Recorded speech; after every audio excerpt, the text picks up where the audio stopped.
Eruvin Daf Kafret, on va commencer par Kafzaïn Amoudbet, à la dernière des petites lignes. À partir des mots, Bemaïka Mefalger Rabbi Yehuda ben Gadish ve Rabbi Eliezer vehane Tanae d'Ilkaman. Pour comprendre le sujet, il faut rappeler ce qu'on a appris dans la Mishnah. Dans la Mishnah, on a appris le dîme de Maaser Sheni. Vous savez, c'est quoi Maaser Sheni? C'est la deuxième dîme. D'abord, on doit prélever la terouma, des fruits d'Eretz Israël. On donne cela au Kohen. Ensuite, on prélève Maaser Rishon. La première dîme, on la donne au Lévi. Ensuite, on prélève encore un dixième des fruits. Ces fruits-là sont kadosh. Qu'est-ce qu'on en fait? On doit les manger soi-même. Mais où? À Yerushalayim, qui est le lieu saint. Entre les murailles de Jérusalem, là-bas à Yerushalayim, on doit manger ces fruits.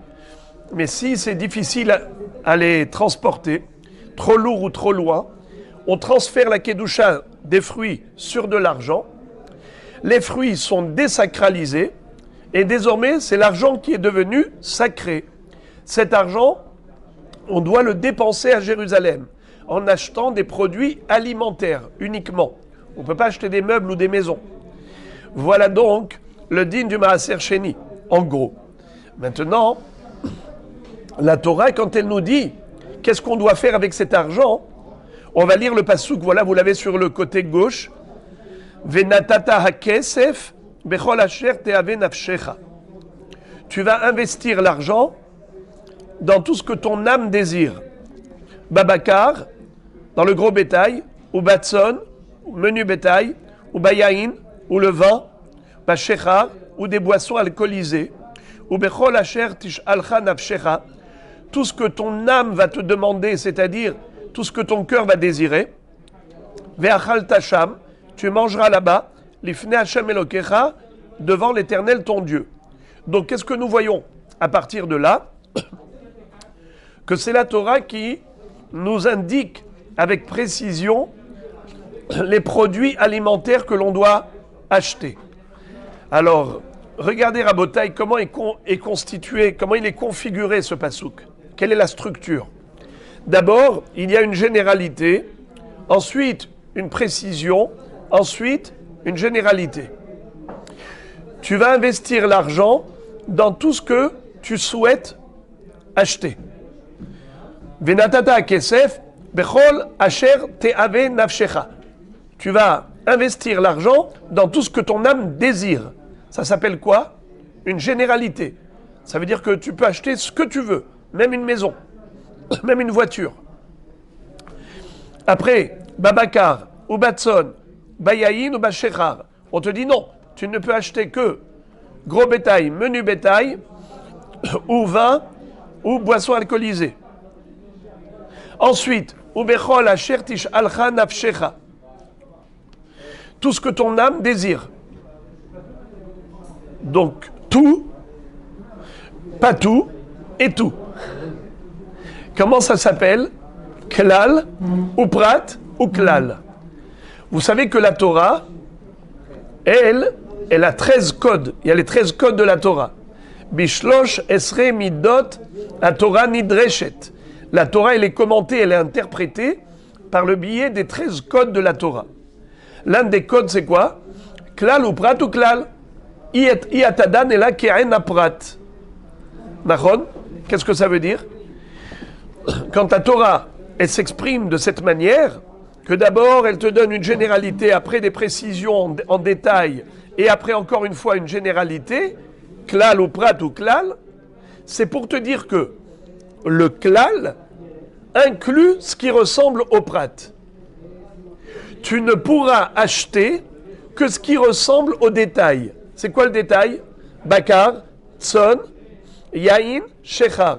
Quelles sont les caractéristiques qui définissent ces 4 éléments? Eh bien, premièrement, ce sont déjà des produits alimentaires. Ça, c'est déjà clair. Ce ne sont pas des maisons, ce n'est pas des voitures. Donc déjà, on a compris que quand la Torah te dit « tu peux acheter ce que tu veux », et ensuite, elle a détaillé, avec précision, elle t'a donné des produits alimentaires uniquement. Alors maintenant, qu'est-ce que tu vas dire? Eh bien, tu peux acheter tous les produits alimentaires. Nachon? Mais vous vous rappelez qu'est-ce qu'on avait appris dans la Mishnah? Dans la Mishnah, on avait appris qu'on ne peut pas acheter de l'eau. On ne peut pas acheter du sel. On peut tout acheter sauf de l'eau et du sel. Nachon. Pourquoi? Parce que ce n'est pas quelque chose qui rassasie, qui nourrit. Comme bakar, tzon, yain, shechar. D'accord. Mais maintenant, on va rentrer dans des subtilités. Vous vous souvenez qu'on avait appris la Shita de Rabbi Eliezer et de Rabbi Yehuda ben Gadish. Il y avait une marloquette entre eux. D'après Rabbi Eliezer, on peut acheter même du poisson. Ou bien, même de la graisse de poisson. Tandis que Rabbi Yehuda ben Gadish, qu'est-ce qu'il disait? On peut acheter même mieux. Même de la saumure. On n'est pas obligé d'acheter du poisson. On n'est pas obligé d'acheter de la viande. Du vin, pas obligé. Tu peux acheter même de la saumure qui est faite avec quoi? Avec les sécrétions du poisson que l'on a laissé mariner. Tu prends par exemple un saumon. Tu mets du sel sur le saumon pour le laisser mariner. Qu'est-ce qui va en couler? Il va couler de la glu. Cette glu-là, eh bien, tu peux l'acheter avec de l'argent du maaser. Pourquoi? Parce qu'à l'époque, ça servait pour manger du pain avec. C'est-à-dire, on pouvait se servir de cela comme de la vinaigrette ou un truc pour assaisonner. Eh bien, ça s'appelle un produit alimentaire qui ressemble au prat. D'accord? Alors, ok. Quelle est la marloquette entre Rabbi Eliezer et Rabbi Yehuda ben Gadish? Rabbi Eliezer dit, non, ça ne suffit pas, la sécrétion du poisson. Il faut vraiment un morceau de poisson. De la graisse. Shuman dagim. Rabbi Yehuda ben Gadish, qu'est-ce qu'il disait? Même pas besoin du shuman.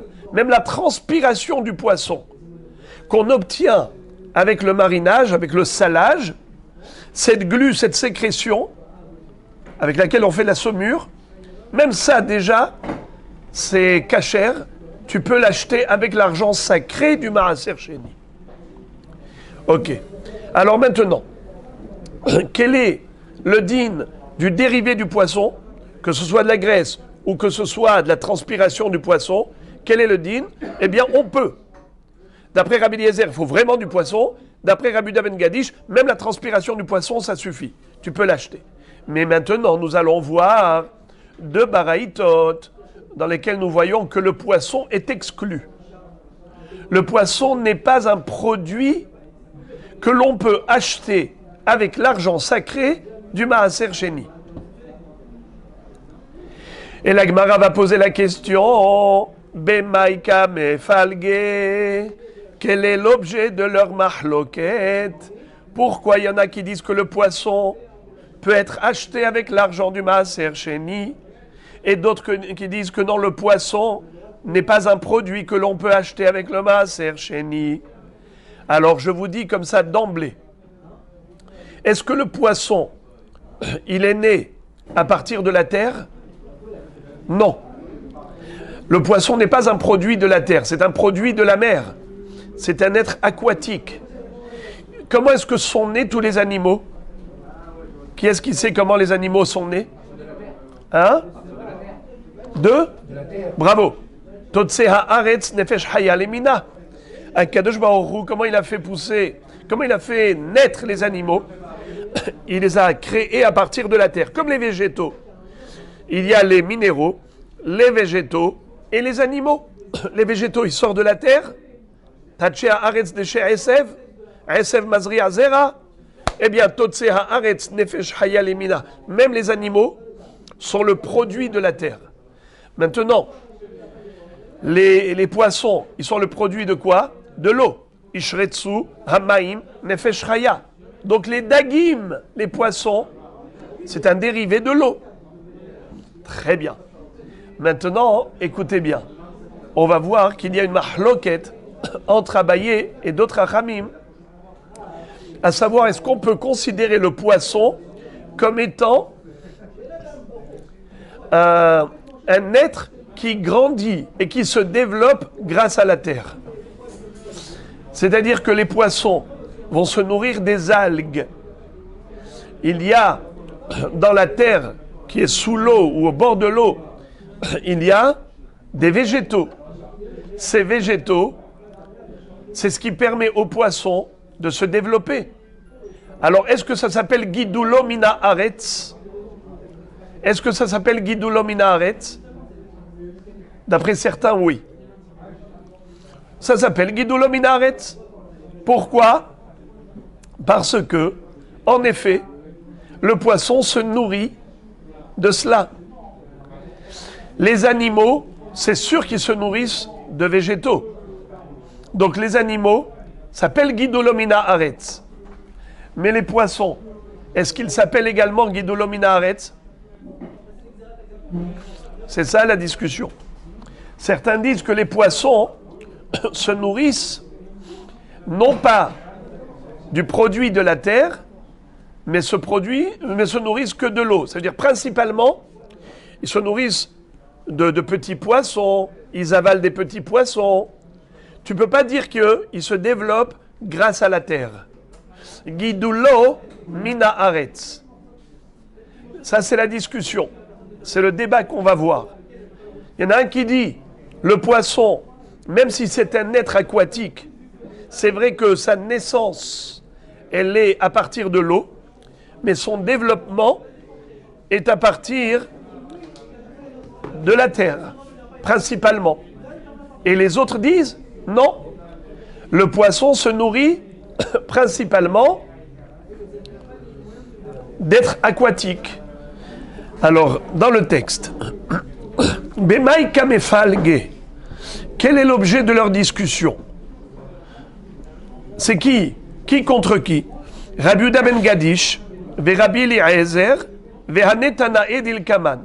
D'une part, on a Rabbi Yehuda ben Gadish et Rabbi Eliezer, qui tous les deux considèrent que les poissons sont des êtres qu'en effet peuvent être achetés avec l'argent kadosh du Maaser Sheni, car ça ressemble à Bakar Vatson Yain Vacheechar, tandis que les autres Achamim, Hanetanae d'Ilkaman, les Baraïtot qu'on va voir tout de suite, ne sont pas d'accord.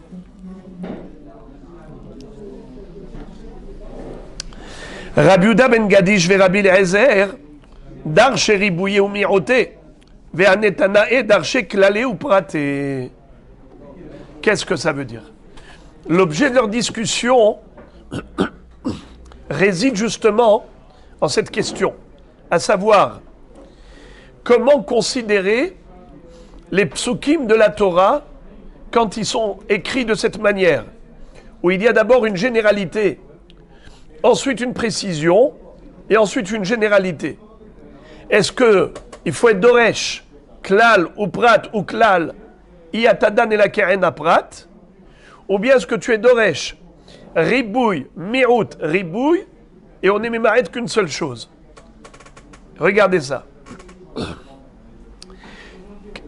Celui qui dit que quand on a un pasouk qui est structuré de la sorte, où au début la Torah s'exprime de manière générale, comme ici, Venatata kesef bechol asher te'ave nafshecha. Tu vas investir l'argent du Maaser Sheni dans tout ce que ton âme souhaite. 5 lal. Ensuite, babakar ou batson bayain ou batshechar, c'est un prat. Ensuite, uprol asher tishalcha nafshecha, c'est un klal. Klal ou prat ou klal. Quelle est la règle? La règle, Iatadan et la keren prat. Tu dois obligatoirement te référer au prat. Ça veut dire qu'on ne va pas dire uniquement Bakar Tson Yain Shechar. Pas uniquement cela. Ce n'est pas exclusif. La liste n'est pas exhaustive. Mais ce que tu vas rajouter dans cette liste doit obligatoirement ressembler à tous les détails de cette liste. Et c'est quoi les caractéristiques de ces éléments? On va voir tout de suite.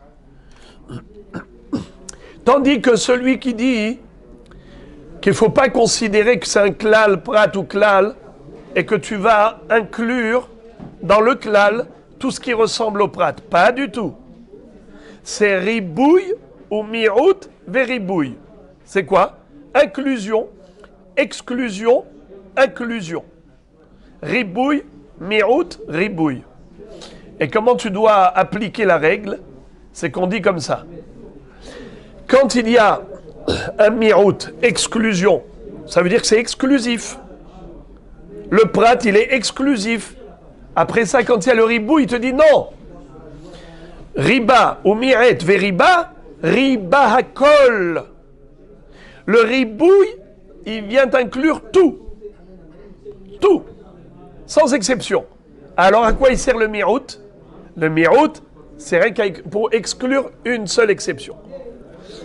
Le ribouille, il est merabé hakol. Mais le mi'out, il est memaret davar echad.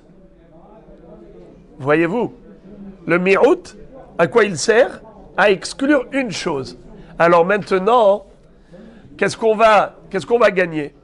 Si on dit klal ou prat ou klal, on a la possibilité de rajouter plus d'éléments.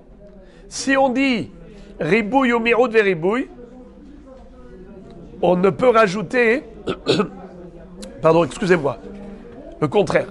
Klal ou prat ou klal, donc le contraire. Ribouille ou mi'out veribouille, riba akol. Quand tu dis ribouille, ça veut dire que tu es mérabé la totalité. Qu'est-ce que tu es mémaret? Juste une chose. Tandis que quand tu dis klal ou prat ou klal, tu n'es pas mérabé akol, tu es mérabé que ce qui ressemble au prat. Le klal est mérabé que ce qui ressemble au prat. La généralité n'inclut que ce qui ressemble au détail. Alors, quand est-ce qu'on a la possibilité, selon qui on a la possibilité d'élargir la liste? Est-ce que la liste elle sera plus longue d'après le Mandé Amar, klal ou prat ou klal, ou bien d'après le Mandé Amar, ribouille ou mi'out veribouille? Qui est-ce qui rajoute plus d'éléments? Non. Ribouille ou mi'out veribouille. Car celui qui dit ribouille, mi'out veribouille, il ne retire qu'une seule chose. Il est mémaret qu'un détail. Le mi'out, le ribouille est merabé hakol, à l'exception d'une chose. Tandis que klal ou prat ou klal, d'emblée, il n'inclut que ce qui ressemble au prat. Donc il n'inclut pas tout. Il inclut que ce qui ressemble au détail. Alors maintenant, concrètement, quelle va être la différence par rapport à notre passouk qui parle du Maaser Sheni? L'argent du Maaser Sheni, je peux l'investir dans quel achat? Qu'est-ce que je peux acheter avec? Déjà, ce qui figure dans la liste, c'est pas shoot. Gros bétail, menu bétail, ou le vin, ou la boisson alcoolisée. Ça, c'est sûr. Mais maintenant, qu'est-ce que je vais rajouter en plus? D'après celui qui dit klal ou prat ou klal, on va voir tout de suite. Regardez. Rabbi Yehuda ben Gadish, Rabbi Eliezer, Darché, Ribouillé ou Mérouté. Ve'anetanae Darché, Klal ou Praté. Qu'est-ce que nous dit la Gemara? Rabbi Eliezer et Rabbi Yehuda ben Gadish. Pourquoi est-ce qu'ils ont rajouté le poisson? Parce que eux, ils disent que la dracha doit être en ribouillé ou mérouté. C'est pour ça qu'ils ont rajouté le poisson. Ils expliquent ainsi. Venatata kesef bechol asher te'ave nafshecha riba.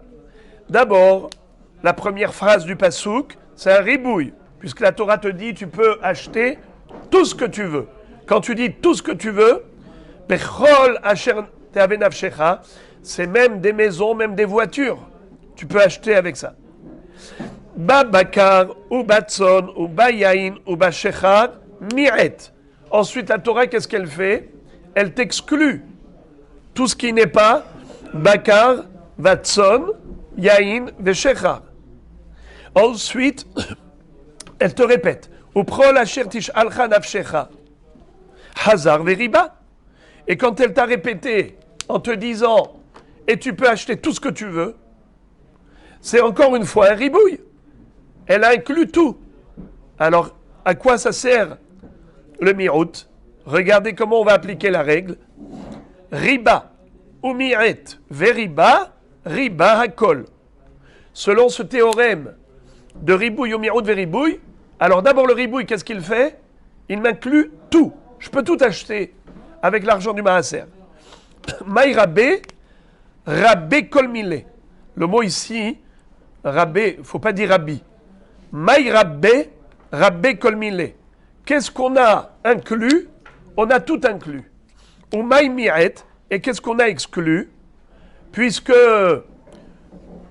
les mots bakar, tson, yain, shechar sont des mi'utim, alors qu'est-ce qu'on a voulu exclure? Alors regardez comment c'est beau. Les rabbis Eliezer, mi'et sir. Les rabbis d'Aben Gadish, mi'et maïm vemelah. Alors la Gemara dit, voilà ce qu'on a été mémaet. D'après Rabbi Eliezer, on a été mémaet sir. Et d'après Rabbi d'Aben Gadish, mi'et maïm ou melah. Écoutez ça. L'eau et le sel. L'eau ou le sel. Est-ce que ça ressemble au vin, aux boissons alcoolisées? Est-ce que ça ressemble au bakar, batson? Pas du tout. Ça ne nourrit pas. Maïm. Et d'ailleurs, on va voir tout de suite quelles sont les caractéristiques. En tout cas, c'est sûr que ça n'a rien à voir. Le sel ou l'eau n'ont rien à voir avec bakar, batson, yain veshechar. C'est la raison pour laquelle on ne pourra pas acheter de l'eau ou du sel d'après Rabbi Ben Gadish. Par contre, on pourra acheter des dagim. On pourra acheter du poisson. Pourquoi est-ce qu'on pourra acheter du poisson? Parce que le poisson, en effet, c'est quelque chose qui se développe de la terre. Pourquoi ça se développe de la terre? Qu'est-ce qu'ils mangent, les poissons? Ils mangent des algues. Puisqu'ils mangent des algues qui sont des végétaux, alors même le poisson pousse à partir de la terre. C'est-à-dire, il y a deux façons de comprendre qu'est-ce que c'est que Gidulomina Aretz. Quelque chose qui se développe grâce à la terre. Soit qui se développe grâce à la terre parce que ça pousse dans la terre, soit parce que ça mange des produits végétaux et ça se développe par le biais de la terre. Alors maintenant, les poissons, est-ce que oui ou non, c'est considéré comme un produit de la terre? Oui. D'après Rabbi Yehuda Ben Gadish, bien sûr. Rabbi Eliezer aussi. Alors c'est quoi la marloquette entre Rabbi Eliezer et Rabbi Yehuda Ben Gadish? Rabbi Eliezer dit, je suis d'accord avec toi, que le poisson, ça s'appelle Gidulom min haaretz. Ça se développe grâce aux algues. Et en effet, puisque ça se développe grâce aux végétaux, on peut tout à fait considérer que les poissons ressemblent au bakar vatson. Comme le bakar vatson. Dis-moi, est-ce que le bakar et le tson, ça s'appelle Gidulom min haaretz? Eh bien oui. Pourquoi oui? Pourtant, ça ne pousse pas sur la terre. C'est vrai que ça a été créé à l'époque. C'est sorti de la terre. Mais aujourd'hui, ça se nourrit. Ça naît comment? Eh bien, ça naît de sa mère. La mère, elle donne naissance au petit. Pourquoi tu l'appelles Gidulom min haaretz? Parce que les animaux, ils se nourrissent de quoi? De végétaux. Donc, ils existent grâce aux végétaux. Leur développement aux animaux, c'est à partir de la terre. Ça s'appelle Gidulom min haaretz. Eh bien, les poissons, ils ont un point commun. C'est que c'est Gidulom min haaretz. D'accord? Voilà. Alors maintenant, on a compris pourquoi Rabbi Eliezer considère que le poisson, tu peux l'acheter avec l'argent du maaser Sheni. Alors, c'est quoi la marloquette entre Rabbi Yehuda Ben Gadish et Rabbi Eliezer? C'est que Rabbi Eliezer dit le poisson lui-même, d'accord, mais la glu, c'est-à-dire la sécrétion que tu obtiens du poisson quand tu mets du sel dessus, ça c'est juste la transpiration du poisson. C'est pas du poisson. Si tu prends de la graisse de poisson, il n'y a pas de problème. Ça s'appelle Gidulo min haaretz. Mais quand tu prends que de la transpiration, c'est pas le poisson lui-même. C'est toute la marloquette. Comment considérer la transpiration du poisson? Rabbi Yehuda ben Gadish dit c'est du poisson. Rabbi Eliezer dit non, c'est de la transpiration, c'est pas du poisson. Mais du vrai poisson, il n'y a aucun problème. Même un morceau de graisse de poisson, Shuman Dagim, no problème, Rabbi Eliezer est d'accord. Pourquoi? Parce que les deux, aussi bien Rabbi Eliezer comme Rabbi Yehuda ben Gadish, comment ils ont été doresh ce pasouk? Ils ont dit ribouille ou mirout veribouille. Et quand on dit ribouille ou mirout veribouille, qu'est-ce qu'on fait? Riba hakol. Alors à quoi il sert le mirout? Les ma'et davar echad. Qu'est-ce qu'on aime les ma'et davar echad? Tout ce qui n'est pas gidulo mina haaretz. C'est quoi qui n'est pas gidulo mina haaretz? D'après Rabbi Yehuda ben Gadish, c'est l'eau. L'eau, ça ne pousse pas sur le sol. Le sel ne pousse pas sur le sol. C'est pas gidulo mina haaretz. Par contre, les poissons, puisque ça se nourrit du sol, des végétaux, des algues, eh bien, ça s'appelle gidulo min haaretz. Rabbi Eliezer dit, je suis d'accord avec toi, mais à condition que ce soit vraiment du poisson. Mais si c'est juste la transpiration de poisson, laisse tomber. C'est pas du poisson, ça. Très bien. Maintenant, on va passer de l'autre côté de la barrière. Passons maintenant aux autres Tanaïm. Ceux qui disent qu'on ne peut pas acheter du poisson avec l'argent du Maaser Sheni. Et pourquoi? Vous allez voir tout de suite que Abaye va dire que les dagim, pourquoi tu dis qu'ils poussent grâce aux algues? Ma'apitom. Il peut arriver qu'ils se nourrissent des algues, mais ce n'est pas le principal aliment. Les poissons se nourrissent de poissons et d'êtres aquatiques. Et de ce fait, tu ne peux pas dire que le ikar de leur gidoul c'est mina haaretz. Pas du tout. C'est gidoul mina maïm. Et si c'est gidoul mina maïm, ça n'a plus aucun rapport avec bakar, tson, yain, shechar. Car le yain, c'est de la vigne. Shechar aussi, ce sont des produits de la terre, des végétaux. Bakar vatson sont des animaux qui se nourrissent également de végétaux. Alors ceux-là, tu peux les appeler gidulo mina haaretz. Mais comment tu peux qualifier le poisson gidulo mina haaretz? Mais le ikar du gidoul du poisson, c'est pas du tout mina haaretz. C'est avec des êtres aquatiques. Alors regardez ça. Maintenant, on arrive donc Vehane Tanae et les autres Tanaïm, Darché, Klalé ou Praté, eux, ils considèrent que la structure du pasouk, telle que le pasouk est configuré, il ne faut pas dire ribouille ou mirout veribouille, il faut dire klal ou prat ou klal. Darché, il faut la dracha de klalé ou praté. Généralité et précision. Detania, comme il est écrit dans la braïta suivante. Venatata hakesef bechol asher te'ave nafshecha klal. La Torah commence par une phrase qui est une phrase de généralité. Babakar ou batson ou bayain ou bashechar prat. Ensuite, elle te donne des précisions.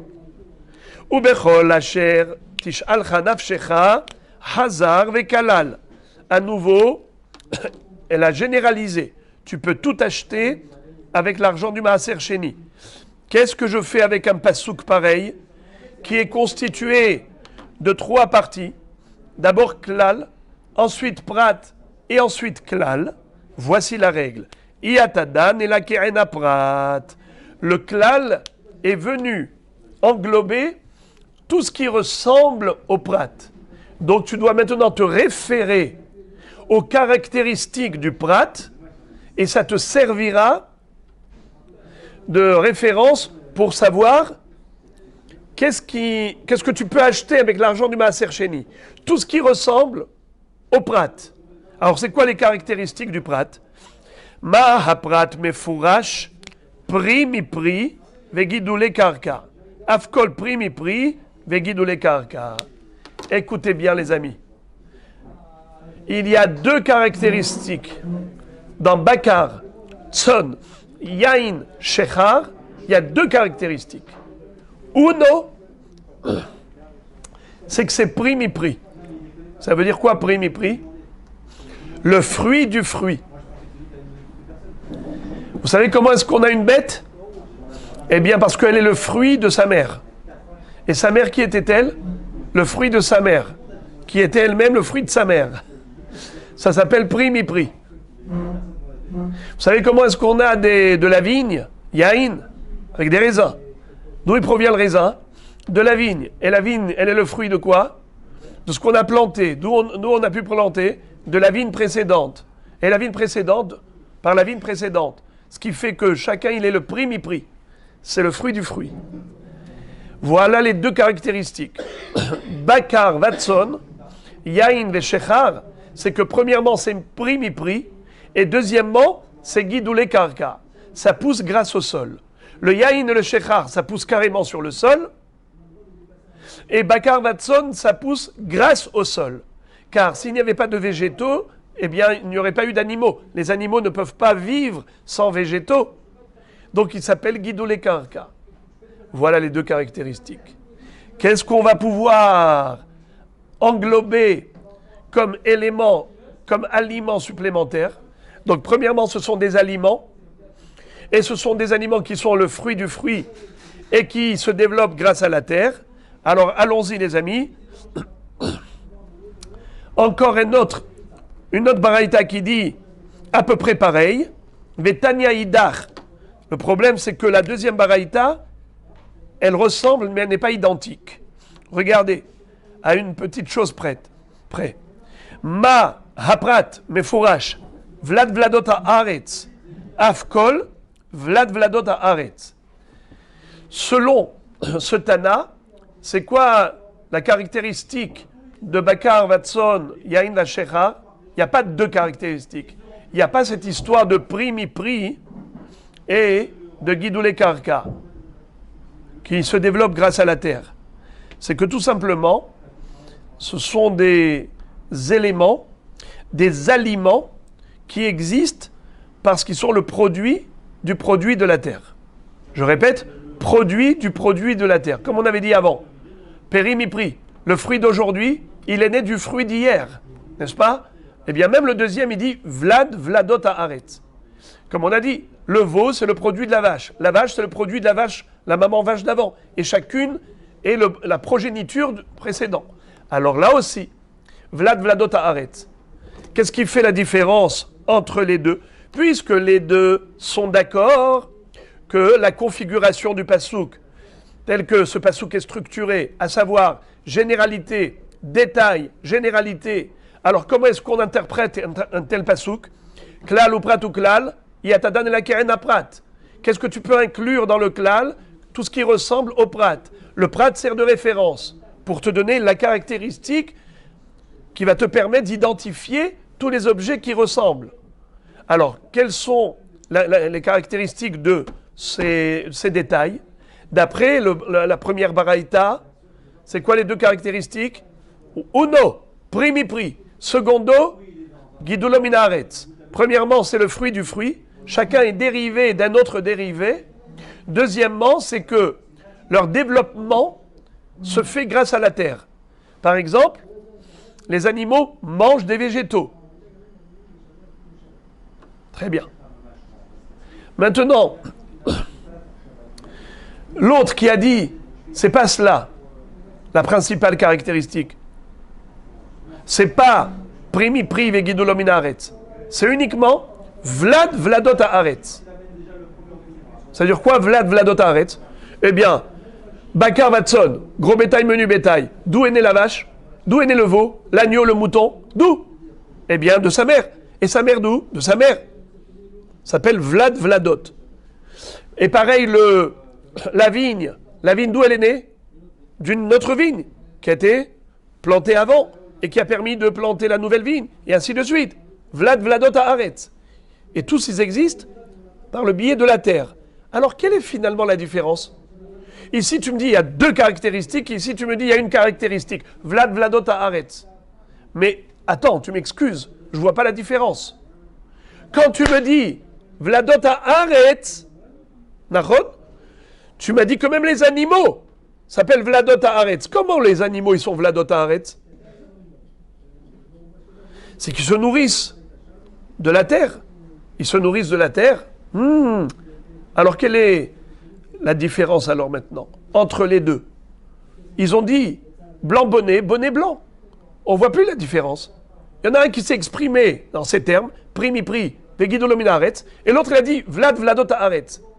Les deux sont d'accord sur une chose, c'est que l'interprétation du pasouk doit se faire dans le sens de klal ou prat ou klal, et non pas ribouille, miroud veribouille. Alors quelle est la différence entre eux? Regardez ça. Maï benayhu, la Gemara pose la question, quelle est la différence entre eux? Amar Abaye, Abaye répond, Dagim ika benayhu. Abaye dit que la différence entre eux, c'est l'histoire des poissons. Comment considérer le poisson? Regardez le dernier rachis de la page.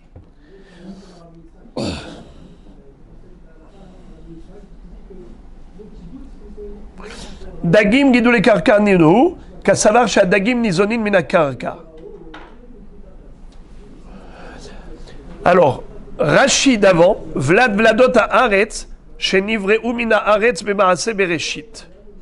Il nous dit que la différence entre eux, c'est les dagim. D'après celui qui dit Vlad Vladot haaretz, eh bien les dagim ne sont pas nés de la terre. Quelle est l'origine de la création du poisson? C'est l'eau. Ishretsu Amaim. Quelle est l'origine de la création des animaux? C'est la terre. Totsi haaretz nefesh chaya. Totsi haaretz nefesh chaya. On est d'accord qu'ils n'ont pas la même origine. L'origine des animaux, c'est la terre. L'origine des poissons, c'est la mer. D'accord? Maintenant, celui qui dit que c'est pas une histoire de Vlad Vladot haaretz, d'où est son origine? C'est une histoire de Gidulo mina haaretz. Comment est-ce qu'il vit? Cet être-là, l'être vivant, ou le poisson, comment vit-il? De quoi se nourrit-il? Eh bien, il se développe grâce à la terre. Le poisson également se nourrit des algues. Regardez le dernier rachis de la page. Dagim, gidule karka ninhu, kasavar, shehad dagim, nizonin, minakarka. Ok? Donc la marloquette entre eux est de savoir comment considérer le poisson. Celui qui dit que il faut la caractéristique du prat, c'est l'origine. Vlad, Vladot, haaretz, Bakar, Tson, c'est quoi leur origine? Lors de la création du monde, c'est quoi leur origine? La terre. La vigne, c'est quoi son origine? La terre. Au moment de la création, c'est comme ça que Dieu a créé. Il a demandé à la terre de produire des végétaux et des animaux. Les poissons, c'est quoi leur origine? C'est l'eau. Ishretsu Amaim nefesh chaya. Et donc, si c'est l'eau, eh bien, aucun rapport avec Bakar, Batson, Yain, Vashecha. Tu ne peux pas acheter du poisson avec l'argent du Maaser Sheni. Mais d'après celui qui dit que c'est Gidoulé Karka, la caractéristique du prat, de Bakar, Batson, Yain, Vashecha, c'est pas seulement primi-pri, mais ce qui est Gidoulo Mina Haaretz, c'est qui pousse et grandit grâce à la terre. Eh bien, même les poissons se nourrissent d'algues. Et par conséquent, même les poissons, tu peux les acheter avec. Vous entendez? Donc finalement, Rabbi Eliezer et Rabbi Yehuda ben Gadish, ils ont été Doresh, Ribouille ou Mi'out Veribouille. D'accord? Alors eux, ils ont inclus le poisson. Ceux qui ont été Doresh, Klal ou Prat ou Klal, a priori, ils excluent le poisson. D'accord? C'est comme ça que la Gemara a compris quand elle nous a présenté la marloquette entre les Tanaïm, entre Rabbi Eliezer et Rabbi Yehuda ben Gadish et les autres Baraïtot. Mais après ça, Abaye nous dit non. Même parmi ceux qui disent Klal ou Prat ou Klal, il y en a un des deux qui inclut le poisson. Pourquoi? Parce qu'il ne dit pas Vlad Vladot Haaretz. Il ne se réfère pas à la création du monde. D'où sont nés les poissons et d'où sont nés les végétaux et les animaux. Non, c'est pas ça la référence.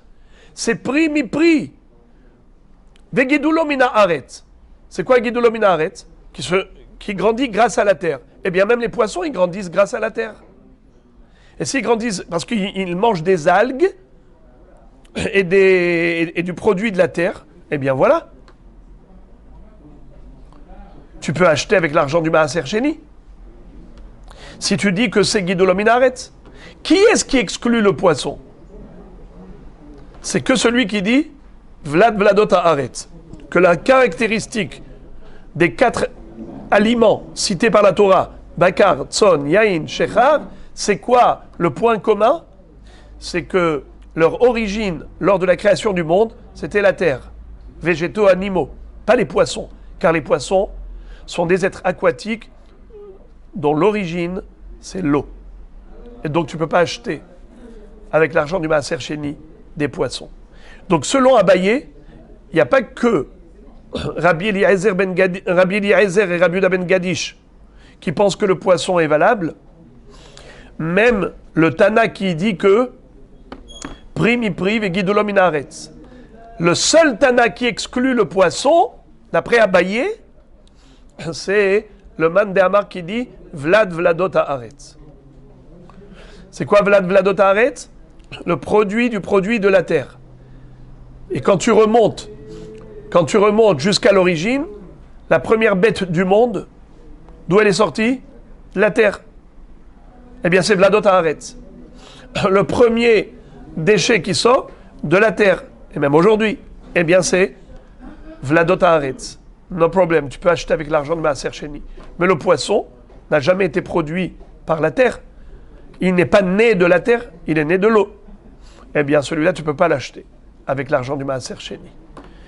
Voilà, Rabotai, on a terminé ce qui était compliqué, ce qui était difficile, et maintenant, ça va être plus simple. Et la Gemara maintenant nous dit, voilà, je lis ça dans le texte. Leman de Amar primi prive gidule karka hane dagim gidule karka ninu. Celui qui dit que la définition du prat, c'est primi prive gidule karka, eh bien les poissons, c'est gidule karka, puisqu'ils se nourrissent également des algues qui sont produits de la terre. Leman de Amar Vlad Vladot haaretz dagim mimaya ivru. Les poissons, ils ont été créés à partir de l'eau. Zéouzé. Maintenant commence ce qui est plus facile.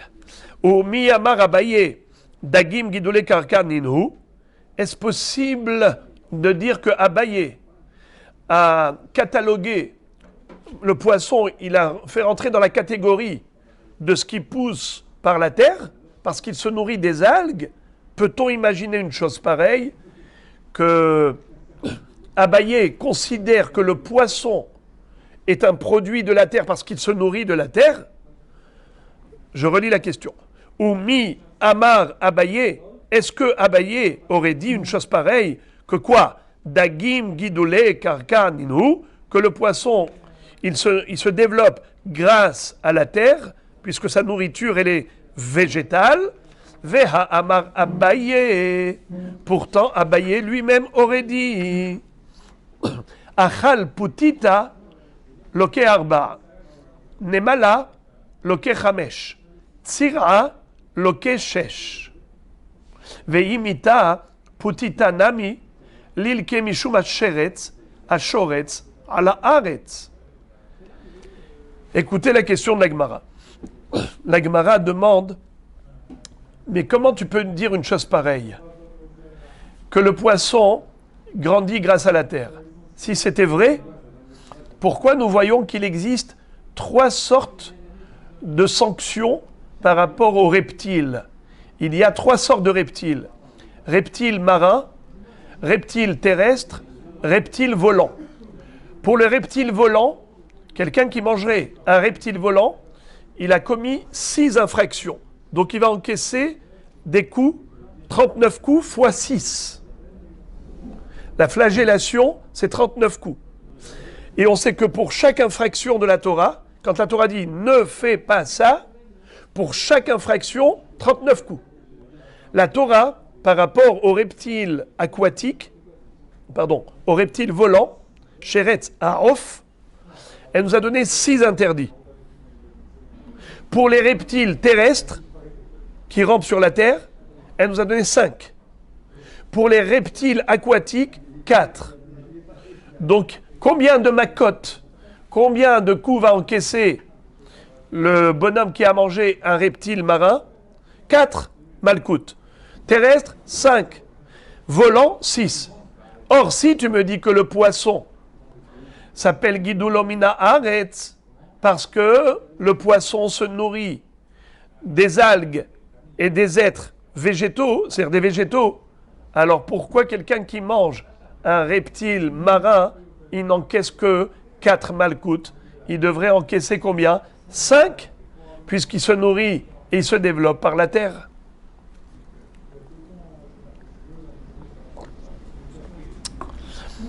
Si vous voulez voir Rashi, il nous donne les psukim.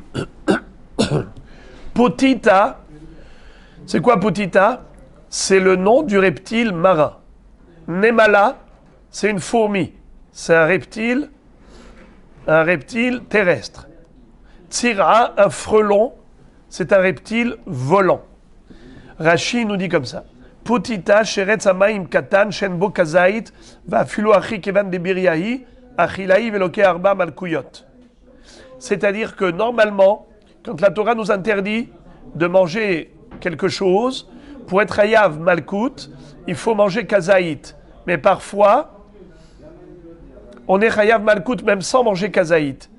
Si on a mangé une biria entière, une créature entière, même si elle est minuscule, on est hayav malkout. C'est le cas de Putita.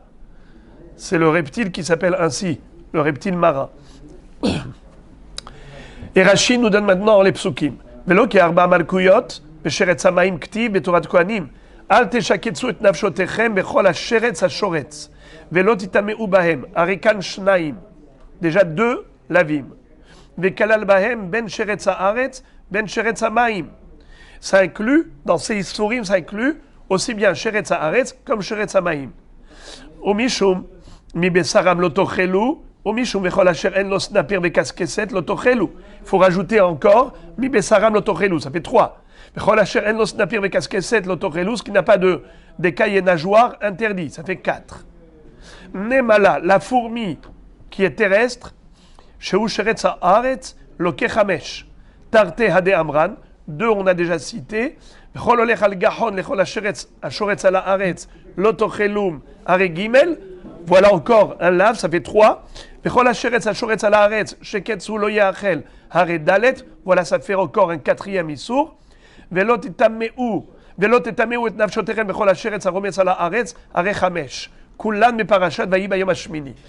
Toutes ces interdictions figurent dans Parashat Shemini.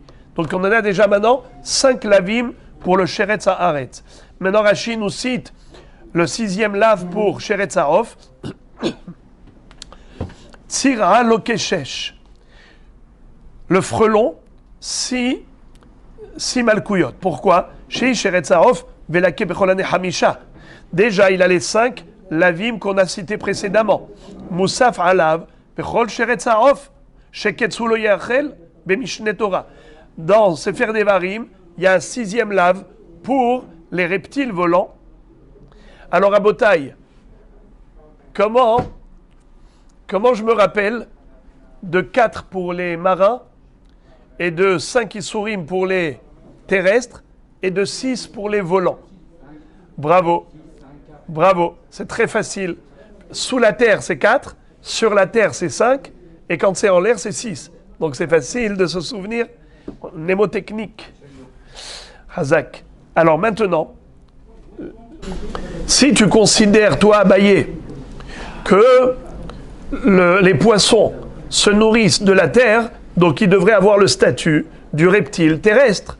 Comme le reptile terrestre, celui qui le mange reçoit 5 malkoutes et pas 4 comme les êtres marins, donc tous les êtres marins devraient recevoir 5 malkouyotes. Ça veut dire ceux qui mangent un reptile marin. Et la maravina, à cause de cette couchia, on fait machine arrière. Et la maravina, rofotika benayhu. La différence entre l'un et l'autre, c'est pas les dagim. Les dagim behemet, ça s'appelle gidulomina haaretz. Alors, il n'y a pas de différence entre vlad vladot haaretz et gidulomina haaretz. La marloquette entre eux, elle est rofot. Les man de amar primi privi gidule karka, anenami gidule karka ninu.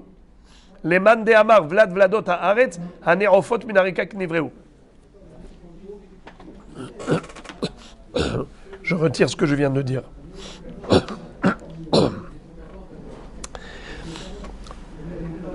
Ravina te dit, tout le monde est d'accord que le poisson ne s'appelle pas originaire de la terre. Et on ne peut pas dire que c'est Gidulo Mina Haaretz. Pas du tout. C'est un être aquatique seulement. La preuve, c'est qu'il n'y a que 4 malkouyotes. S'il n'y a que 4 malkouyotes, ça veut dire qu'il n'est pas considéré comme étant un être terrestre. Parce que si c'était un être terrestre, il aurait reçu 5 malkoutes. Ravina dit, tout le monde est d'accord que le poisson ne rentre pas en ligne de compte. Ni d'après celui qui dit Vlad Vladot Haaretz, ça c'est une évidence, que le poisson n'est pas originaire de la terre, puisque Akshborou a produit les êtres aquatiques à partir de l'eau. Ishretsu Amaim Nefesh Chaya. Mais même celui qui dit Vegidulo Mina Haaretz, que les êtres qui poussent et se développent grâce aux végétaux, tu ne peux pas dire que les poissons, ce sont des êtres qui principalement se nourrissent de végétaux. Pas du tout. Ça ne s'appelle pas Gidulo Mina Haaretz. Et par conséquent, il n'y a pas de malkout pour quelqu'un qui mangerait un reptile marin, ne recevrait que 4 malkouyotes, pas 5. Parce que ce n'est pas Gidulo Mina Haaretz. Ah! Alors, quelle est la différence entre ces deux dernières baraïtot?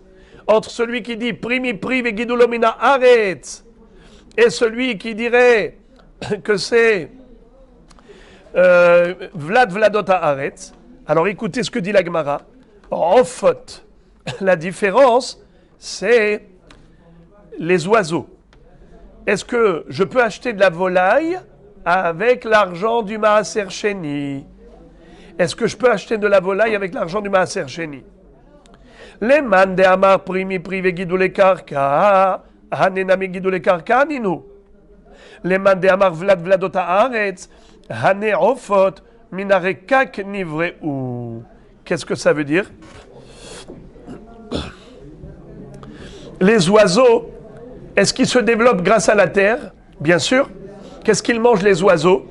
Ils mangent des végétaux. Alors d'après la Braïta qui dit que la caractéristique de Bakar, Vatson, Yain, Shechar, c'est que c'est primi prive et Gidulo Mina Haaretz. D'ailleurs, pourquoi Bakar, Vatson, ça s'appelle Gidulo Mina Haaretz? Parce qu'ils se nourrissent de végétaux. Les oiseaux aussi se nourrissent de végétaux. Alors tu peux acheter de la volaille avec l'argent du Maaser Sheni. Mais celui qui dit que non, c'est pas une question de quoi ils se nourrissent. C'est une question d'origine. Quelle est l'origine de l'oiseau? Il n'est pas né de la terre. D'où est né le poisson? L'oiseau. Les animaux sont nés à partir de la terre. Les poissons sont nés à partir de la mer. Et les oiseaux, minarekak. C'est quoi rekak? Ils sont nés de flaques d'eau, c'est-à-dire de l'eau qui se trouvait sur la terre. En quelque sorte, c'est pas de l'eau de la mer, c'est de l'eau qui est sur la terre. Alors, ils ne s'appellent pas tout de même produits de la terre.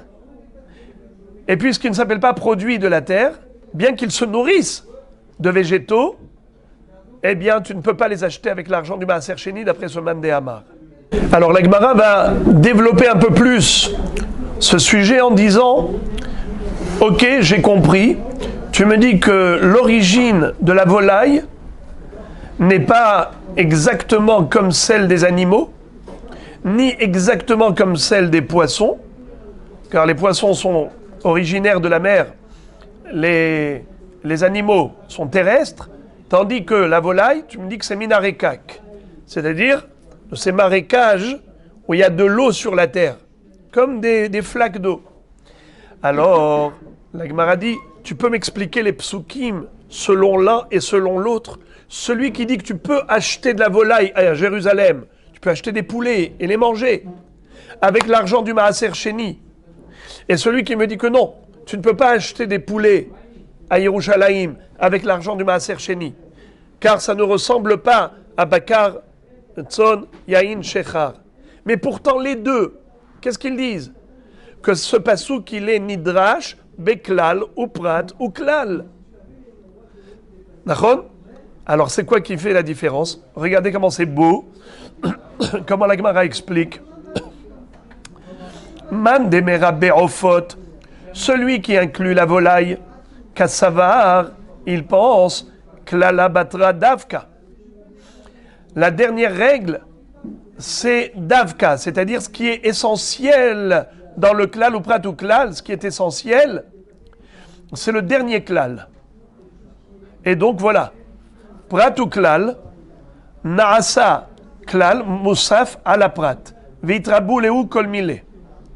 Ve'ahne klala kama, le maoute kol de lo damele mishnetz dadin. D'après ce man de Hamar, il dit comme ça, prat ou klal. Quand on a un prat et un klal, qu'est-ce qu'on fait?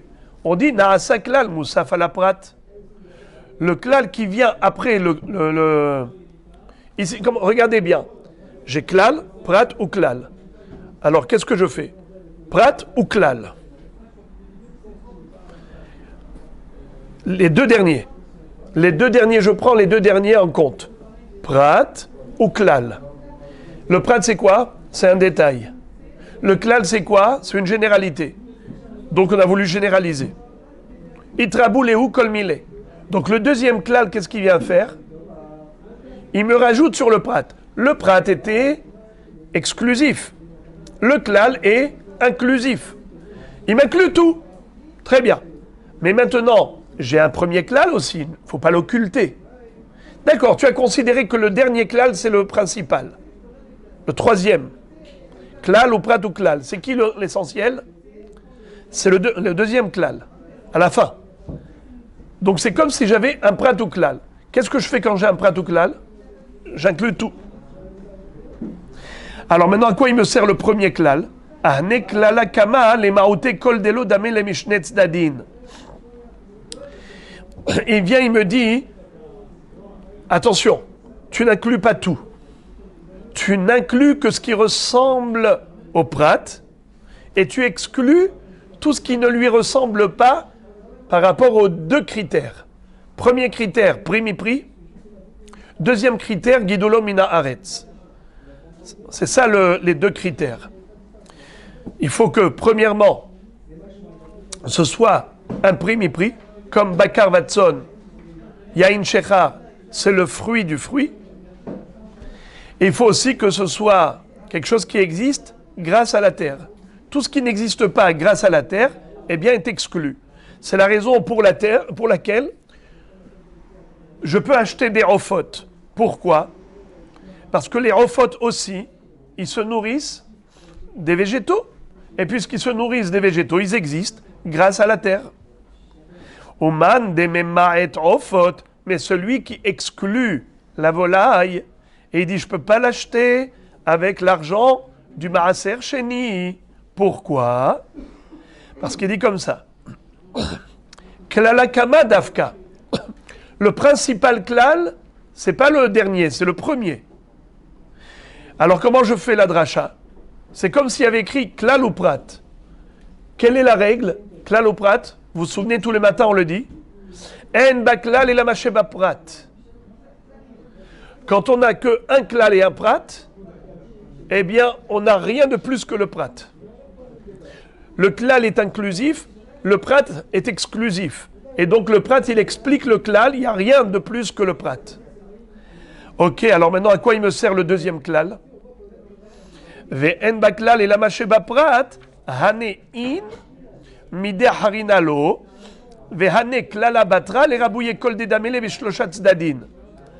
Alors ensuite, qu'est-ce qui fait le deuxième klal? Il me permet d'inclure dans le klal tout ce qui ressemble au prat, mais à 3 niveaux. Premièrement, c'est prix mi-prix. Je ne peux acheter des aliments qui ne sont que des produits de produits. Comme on a expliqué, le fruit du fruit. D'accord? Deuxièmement, il faut que ce soit Gidulo min haaretz, qui se développe grâce à la terre. Troisièmement, il faut qu'il soit originaire de la terre. Bakar Watson, c'est quoi l'origine? D'où ils sont nés? La terre. Les végétaux, d'où ils sont nés? De la terre. Alors, il me faut shloshat tzadadim. Ce n'est que si j'ai les 3 critères réunis que je pourrais acheter ces produits avec l'argent du Maaser Sheni. Ce qui n'est pas le cas de la volaille. Car la volaille, c'est vrai que c'est prix mi-prix. Car la volaille actuelle, elle est née de sa mère. Et sa mère de sa mère. C'est-à-dire. Mais j'ai aussi Gidulo min haaretz. Comment les volailles se nourrissent? Ils se nourrissent grâce aux végétaux. C'est-à-dire. Mais quelle est leur origine? L'origine des oiseaux. Les oiseaux, leur origine, c'est pas la terre. Donc ce n'est pas comme Bakar Watson, Yain Vachecha. Donc c'est exclu du Maaser Sheni. Voilà comment la Gemara arrive finalement au point de chute à t'expliquer la mahloket, la raison pour laquelle il y a une divergence d'opinion aussi subtile entre le man de Amar qui te disait on peut acheter des poissons, on peut acheter de la volaille, et l'autre dit il ne peut pas acheter de la volaille. Alors maintenant les amis, j'ai envie de faire un petit récapitulatif. Parce que, à force d'arbres, on ne voit plus la forêt.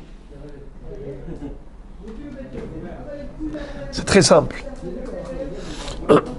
On a 4 rabbanim. Rabbi Eliezer, Rabbi Yehuda ben Gadish. Première baraïta et deuxième baraïta. Je vais commencer par la fin, comme ça c'est beaucoup plus facile. On a ici 2 contre 2. Tu as celui qui dit, Rabbi Yehuda ben Gadish et Rabbi Eliezer qui disent, le poisson, tu peux l'acheter avec l'argent du Maaser Sheni. Tu peux acheter le poisson. Comment ça se fait? Il n'est pas originaire de la terre. Alors, qu'est-ce qu'on avait dit? Parce que les deux pensent que un pasouk qui est structuré de la sorte, généralité, précision, généralité, qu'est-ce qu'on fait? Ribouille, mirout, ribouille, riba akol. Tu peux tout inclure. Alors, à quoi a servi le détail? Si la Torah aurait pu écrire akol, pourquoi tu as écrit Bakar, Watson, Yain, Sherar? Ça ne sert à rien. Donc c'est sûr que la Torah ne veut pas tout inclure. Parce que si elle voulait tout inclure, elle n'a pas besoin de donner des détails, des précisions. Elle t'aurait dit, achète tout ce que tu veux. Non. Elle veut restreindre tout de même. Un mirout. Quoi? Ce qui ne ressemble pas au prat.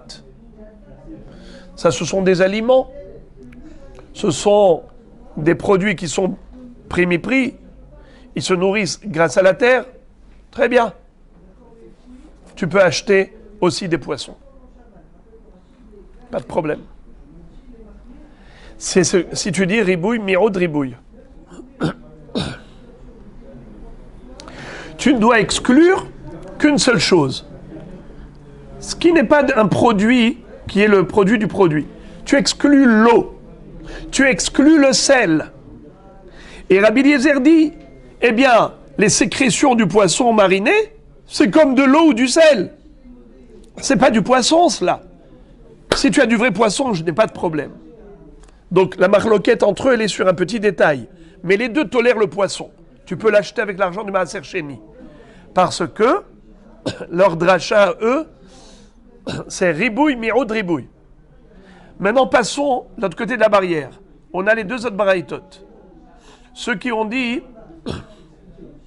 klal ou prat ou klal. C'est la raison pour laquelle ils ont évoqué quoi? Les caractéristiques. Il y en a un qui a dit Vlad Vladot Haaretz. L'autre a dit Primi Privigu de la Karka. Par rapport à ces deux baraïtot là, c'est là où on a eu beaucoup de débats. Abaye a dit que la différence entre eux, c'est les dagim. Dagim, c'est Guidou les Karka pour l'un, mais c'est pas originaire de la terre, c'est de la mer. Après, la Gemara a réfuté Abaye. Elle a dit ce n'est pas possible. Si c'est comme ça que tu dis que le poisson s'appelle Guidoulo Minaretz parce qu'il se nourrit des algues, alors pourquoi est-ce qu'on ne reçoit pas 5 malkoutes comme pour un reptile terrestre? Pourquoi y a-t-il une différence entre quelqu'un qui mange un reptile marin ou un reptile terrestre? Si tu vois qu'il y a une différence, donc ne me dis pas que c'est Guidoulo Minaretz. On a réfuté Abaye. Ravina, il vient te dire la différence, c'est Rofot. Il y en a un qui dit les Rofot, tu peux les acheter avec l'argent du Maaser Sheni. L'autre dit non. Celui qui dit que tu peux acheter, parce qu'il dit après tout les Rofot, Guidoulo Minaretz. Celui qui dit non, parce qu'il dit Vlad Vladot Haaretz, ce n'est pas né. L'oiseau, son origine, la création, c'est pas à partir de la terre. C'est à partir du récac, des flaques d'eau. Eh bien, donc, de ce fait, puisque c'est à partir des marécages, ce n'est pas à partir de la terre directement. Donc, ça n'a rien à voir avec Bakar, Vatson, Yain, Veshechar. Et ensuite, la Gemara t'a expliqué pourquoi il y en a un qui a appris comme ça et l'autre qui a appris autrement. Il dit parce que, est-ce que dans un klal ou prat ou klal, qu'est-ce qui est essentiel? Le premier klal ou le dernier klal? Voilà, Rabotai, vous avez en filigrane toute la sougia compliquée qu'on a apprise aujourd'hui. Zéro. C'était un seul bloc. C'était ardu. Mais Baruch Hashem, voilà maintenant, on a dépassé. Et maintenant, on arrive à des détails concernant ce qu'on avait appris dans la Mishnah. Pour ceux qui s'en souviennent, le sujet de ce Pérec est principalement le Hérouv. C'est quoi le Hérouv? Hérouv et Troumin. Shabbat, on n'a pas le droit de marcher en dehors de la ville au-delà de 2000 coudées. Tu arrives à la dernière maison, tu commences à compter, à calculer 2000 coudées, c'est 1 kilomètre. Au-delà, tu ne peux plus marcher. Sauf si tu fais un Hérouv. Tu prends ma zone, je t'ai Seroudot. Une assiette, tu mets dedans un aliment pour 2 repas. On va voir que c'est 2 œufs. 2 fois kabetza. Tu le déposes là-bas et tout va bien. Ok? Ça s'appelle Hérouv. Et à partir de là, tu comptes encore 2000 coudées. Encore 1 kilomètre. Mais pas plus. On fait ça qu'une seule fois. Maintenant, quels sont les aliments qui sont valides, qui sont qualifiés pour le Hérouv? On avait vu dans la Mishnah, Bakol Me'arvin. On peut tout prendre, à l'exception de Maïm et Melah. Mais pour ceux qui s'en souviennent, on avait exclu encore dans la Gemara ce qu'on n'a pas vu dans la Mishnah, Kmehin ou Pitriot, les champignons et les truffes. On avait dit que on ne peut pas faire Hérouv ni avec de l'eau, ni avec du sel, ni des champignons, ni des truffes. Alors maintenant, la Gemara maintenant va nous donner des détails à ce propos. Ah, Rav Yehuda, Mishme de Rav Shmuel, Bar Shilat, Mishme de Rav. Rabbi Yehuda va dire au nom de Rav Shmuel Bar Shilat, au nom de Rav, mais arevin bepa'apu'in ou behalaglugot ou begud gedaniot. Aval lo bechaziz velo bekafniot. Qu'est-ce que ça veut dire? Il faut que ce soit de la nourriture humaine. Il faut que ce sont des aliments consommés par les humains. Alors, il y a des aliments qui sont difficilement mangeables pour les humains. On peut faire un hérouv avec des parapourines, avec des chalaglougot. Il y a ceux qui traduisent chalaglougot par pourpier maraîcher. Goudgedaniot, coriandre, c'est le kousbara, du coriandre. Alors, est-ce qu'on peut faire un hérouv avec du coriandre? Oui. Avec du pourpier maraîcher, c'est-à-dire des chalaglougot? Oui. Avec des parapourines, on ne sait pas trop ce que c'est que cette plante. En tout cas, c'est une plante qui également peut être cachère pour le hérouv. Avallo bechaziz. Vous savez c'est quoi chaziz? Chaziz,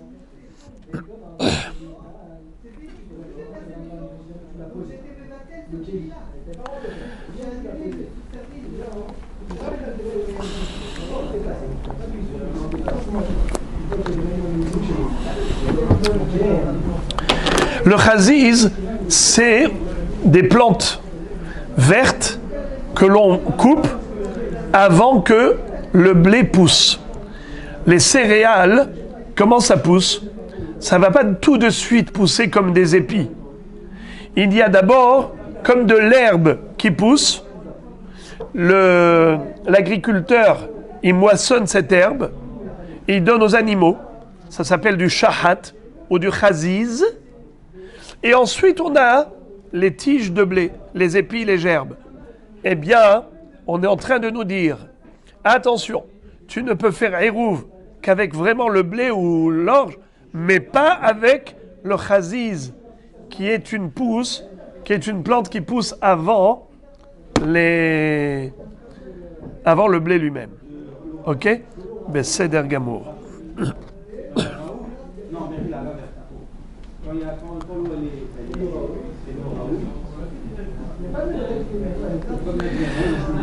La Gemara dit Ubegud gedaniot mime arvin. Excusez-moi. Aval lo bechaziz velo bekafniot. On ne peut pas non plus utiliser des kafniot. C'est quoi kafniot? Ce sont des dattes qui n'ont pas mûri et ce n'est pas l'habitude de manger. On ne peut pas manger des dattes aussi dures, aussi désagréables. Eh bien, on ne peut pas faire hérouv avec quelque chose qui est immangeable. Donc, chaziz, c'est immangeable, et kfaniot également. La Gemara se demande, comment tu peux dire que on peut faire hérouv avec goudgedaniot? C'est quoi goudgedaniot? On a dit, c'est le kousbara, c'est le coriandre. Pourtant, ve'atania, goudgedaniot, merubebanim yochlu, hasuchebanim lo yochlu, ve'imukshu lezera, af merubebanim lo yochlu. Qu'est-ce que ça veut dire?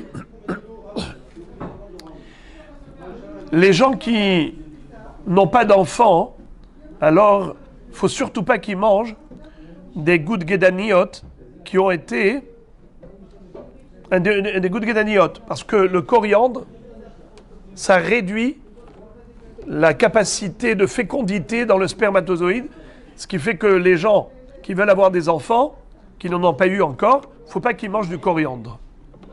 Alors la Gemara dit comment tu peux faire hérouv avec cela? Surtout qu'il est écrit que si le coriandre, on l'a laissé sécher pour le zera, on l'a laissé durcir pour ensuite le semer, pour en faire ensuite de la semaille et de la culture de coriandre, c'est devenu tellement dur, même des gens qui ont beaucoup d'enfants, il ne faut pas qu'ils en mangent, parce que c'est mazik.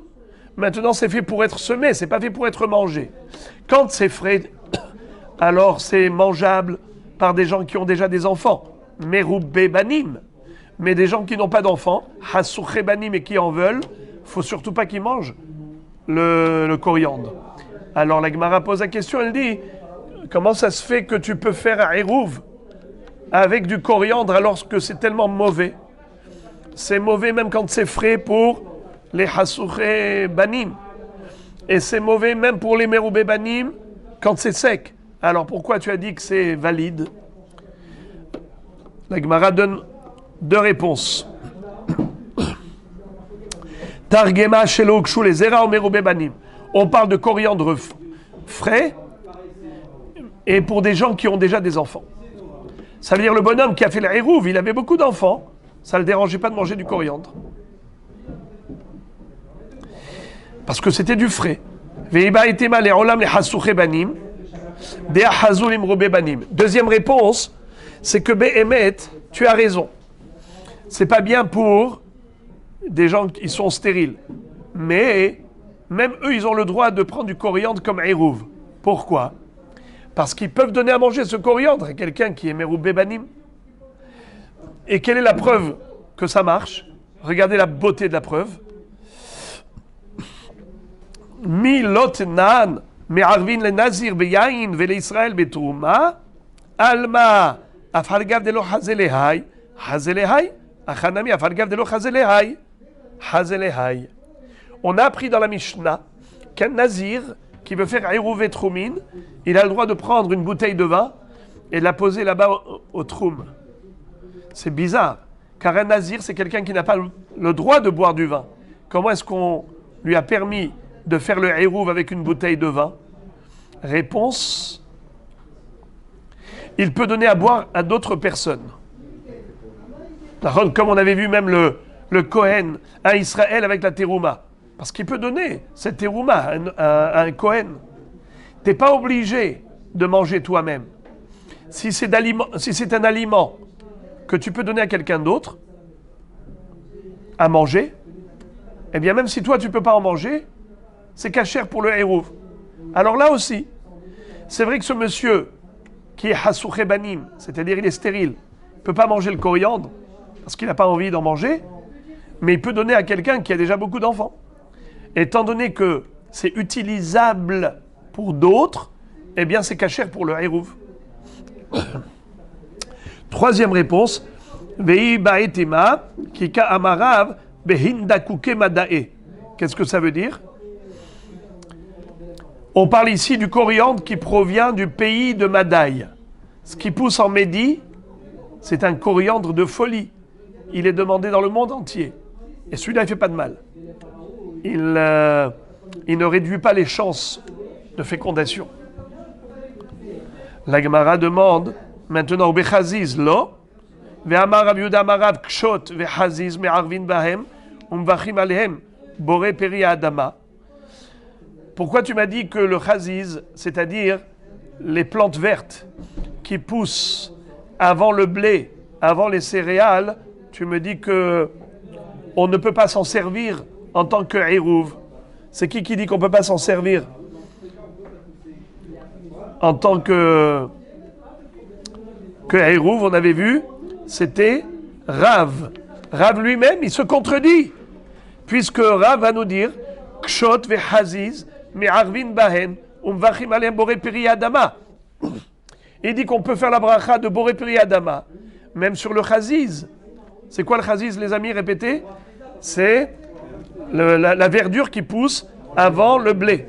Alors, comment Rav peut dire une chose et son contraire?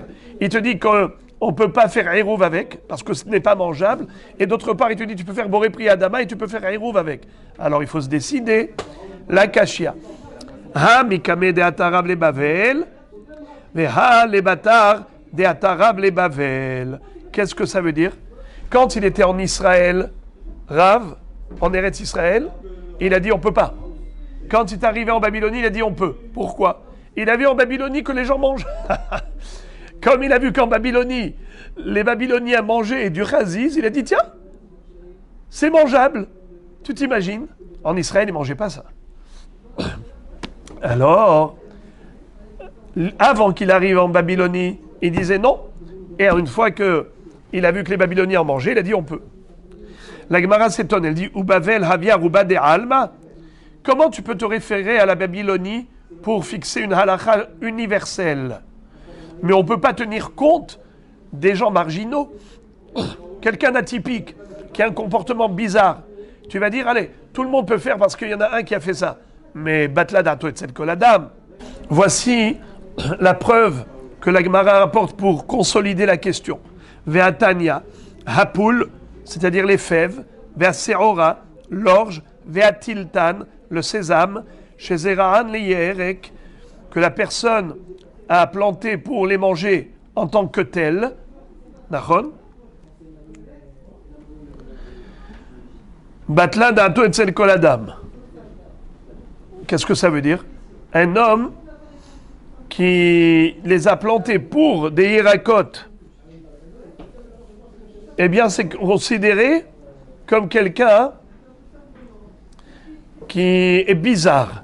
Les gens les plantent pour les zraïm et pas en tant que yérek. Tout cela on ne mange pas en tant que yérek, on le mange en tant que zraïm, en tant que graine. Les fikar zar'an hayav virkan patour. Au niveau du maaser, quelqu'un qui a planté, même s'il n'avait pas l'intention de manger tous ces féculents et ces graines-là en tant que graines, il a pensé manger en tant que yérek, il est chayav de maaser. Virkan patour. Mais si il a mangé que le yérek est patour de maaser. Pourquoi? Parce que personne ne cueille ces plantes en étant vertes. Tout le monde attend qu'il y ait des graines pour manger en tant que graines. Alors quelqu'un qui est marginal, on ne peut pas le considérer comme sérieux pour donner une halakha de maaser. Il n'y a pas de maaser à prélever. Ashahlaim ve'agargir, ce sont des sortes de végétaux. Chez Zra'an le Yerek, mita'asserin yarak vezera. S'il les a plantés pour les manger en tant que yerek, en tant que plante, eh bien il est chayav de maaser. Qu'il les ait mangés comme yerek ou qu'il les ait mangés en tant que zra'im. Zra'an les zera, mit'asserin zera yerek. Par contre, s'il les a plantés que pour les consommer en tant que graines, alors il est chayav de prélever le maaser, qu'il les ait mangés en tant que zera ou bien que en tant que yerek. Pourquoi? Parce que il y en a qui mangent en tant que plante, il y en a qui mangent en tant que graine. Étant donné que les deux sont considérés comme étant un ma'achal normal, alors on est hayav de maaser. Je répète la règle. Le maaser qu'on doit prélever de légumes ou de graines, c'est uniquement si on a mangé de manière normale. Mais quelqu'un qui fait des trucs anormaux, eh bien on ne peut pas le considérer. Il n'est pas hayav de maaser. Alors maintenant, tout dépend de la réalité universelle. Les gens, comment ils mangent? Comment on appelle ça? Les fèves, l'orge, les sésames, eh bien en général, ça se mange en tant que graine. Maintenant, le bonhomme, à peine ça a poussé, c'est yarok, il mange en tant que yarok. Il n'y a pas de maaser à prélever. Ce n'est pas une manière normale de manger. Il n'y a pas de maaser à prélever. C'est comme si manger du bois. Par contre, comme dit la Braïta, Batla Dato et Tzel Koladam, son comportement n'est pas considéré comme tel. Mais s'il va le manger en tant que zera, il est chayav de maaser. S'il mange en tant que yerek, il est patour. Shachlaim et gargir, les shachlaim et les gargir, on peut les manger en tant que yerek, on peut les manger en tant que zraim. Eh bien, peu importe comment il les a mangés. Il les a mangés en tant que yerek, il faut qu'il prélève le maaser. En tant que zraim, il faut qu'il prélève le maaser. Donc nous voyons que tout est une question d'habitude générale. Quelqu'un qui est marginal, on ne le prend pas en considération. Alors, réponse. Donc la question, encore une fois, c'est comment on s'est appuyé sur la Babylonie. Tu me dis, Rav est arrivé en Babylonie, il a vu que les gens mangeaient du chaziz. Et du coup, il a donné une halakha, il a dit, ça y est, je regrette, je retire ce que j'ai dit. En Israël, j'avais dit qu'on ne peut pas faire Aïrouv avec du chaziz. Maintenant, je vois que les Babyloniens, ils en mangent comme ça. Mais attends, tu ne peux pas prendre les Babyloniens comme référence. Kika amarav bedeganuniata. C'est-à-dire, on ne parle pas d'un chaziz classique, on parle d'un chaziz qui pousse dans un jardin, dans un potager. Il y a deux sortes de chaziz. Il y a le chaziz des champs et il y a le chaziz des jardins. Le chaziz du jardin est mangeable pour tout le monde, dans le monde entier. Le chaziz des champs n'est pas mangeable. Donc maintenant, c'est plus... La réponse qu'on a donnée, elle n'est pas bonne. Quand on a dit avant Babel, après Babel, non. Car la Babylonie, s'ils étaient marginaux, ils ne peuvent pas servir de référence. Ce que Rav a permis, comme Eruv, c'est le chaziz de la Guina. Regardez premier rachis de la page. Des Ganunita, be chaziz shegadel bagina, de kule alma achlelehu. On parle de chaziz du jardin, du potager, que tout le monde mange, et donc puisque c'est mangeable universellement, on peut en faire un Eruv. Amar Rabbi Yochanan, Zera gargir lemay chazé. השכליים והגרגיר שזרען לירק מתעשרין ירק וזרע. זרען לזרע מתעשרין זרע וירק. Qu'est-ce que ça veut dire? Que le gargir, c'est une plante qui peut être mangée en tant que graine ou en tant que yerek. La Gemara dit zera gargir lemay chazé. Je comprends pas. Le zera du gargir n'est pas mangeable. Pourquoi tu dis qu'il est chayav de maaser? Amar Rabbi Yochanan sheken harishonim shelo yelem pilpelim shohakim oto madbilim bo et atzali.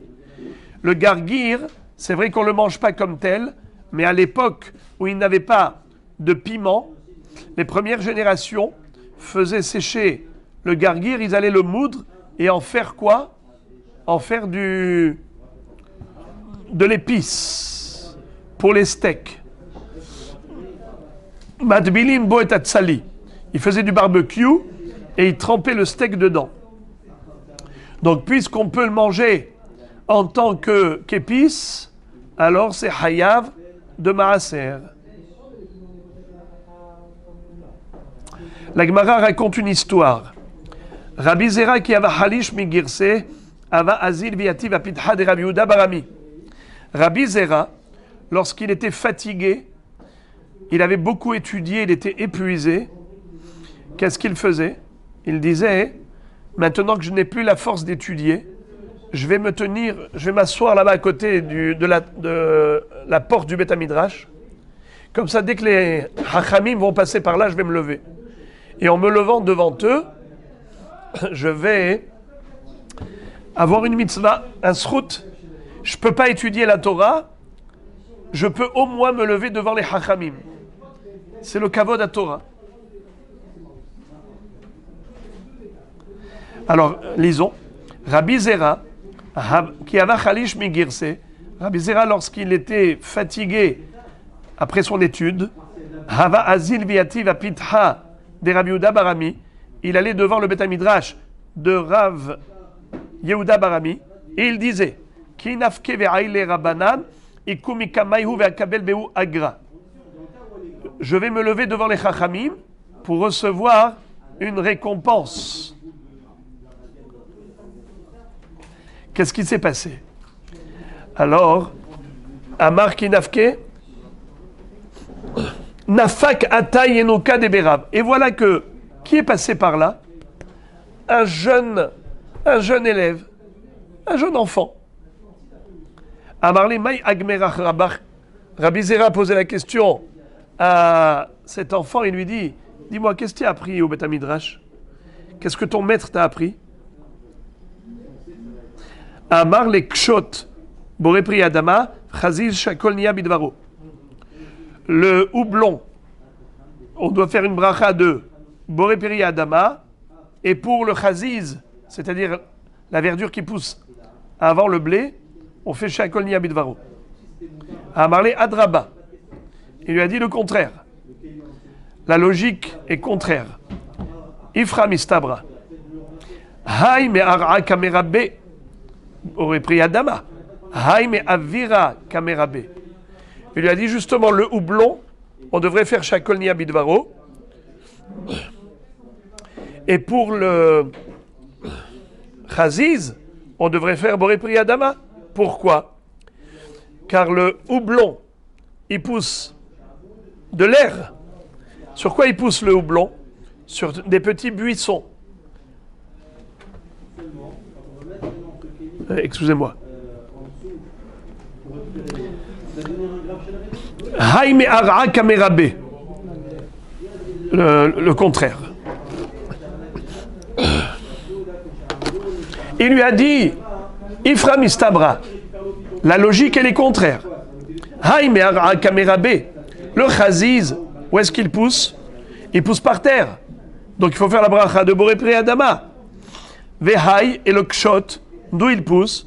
Mais avira, par l'air, comme des champignons. Mais avira et kamerabe, il pousse par l'air. Comme les champignons et les truffes, quel bracha on fait? Boré shakol ni abidvaro et boré nefashot. Alors, le houblon, aussi, il pousse sur des buissons. Il est posé sur le buisson, mais il ne puise pas de la terre. Donc c'est shakol ni abidvaro.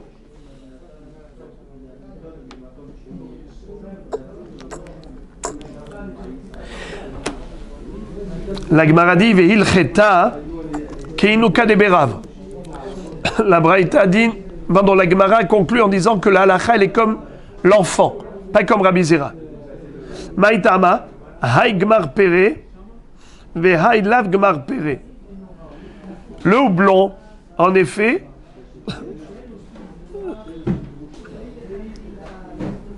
étant donné que il est déjà mûr, on doit faire la bracha de boré peri adama.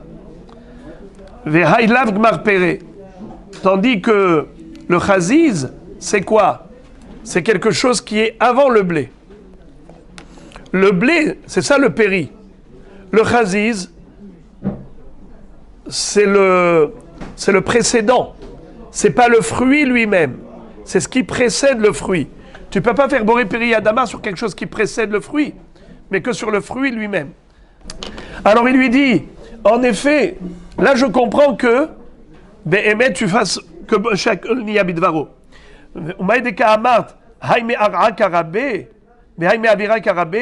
Et ensuite quand tu dis que le houblon ça pousse sur le buisson mais ça ne puise pas de la terre, c'est pas vrai, loï, c'est faux.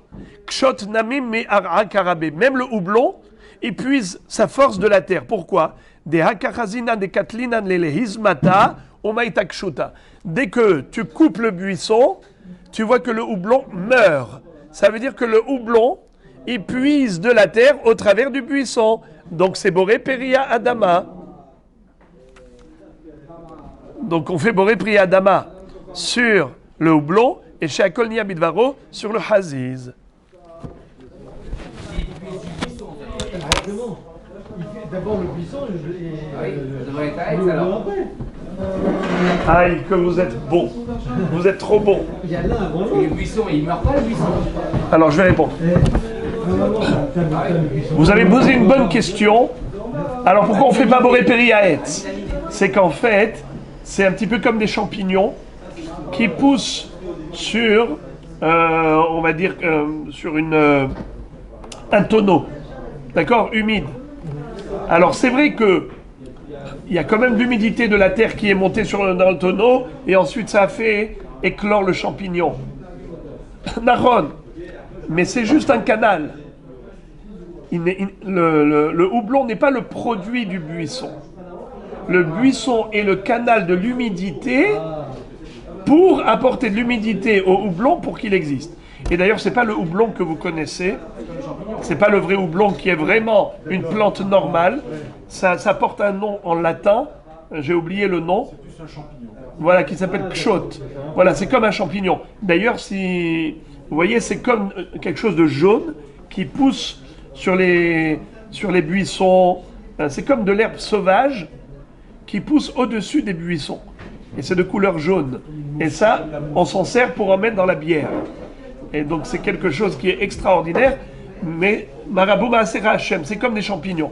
Et la Gemara dit que, malgré tout, c'est Boré Peri Adama, parce que sans la terre, sans le buisson, l'humidité de la terre, elle n'a pas alimenté cela.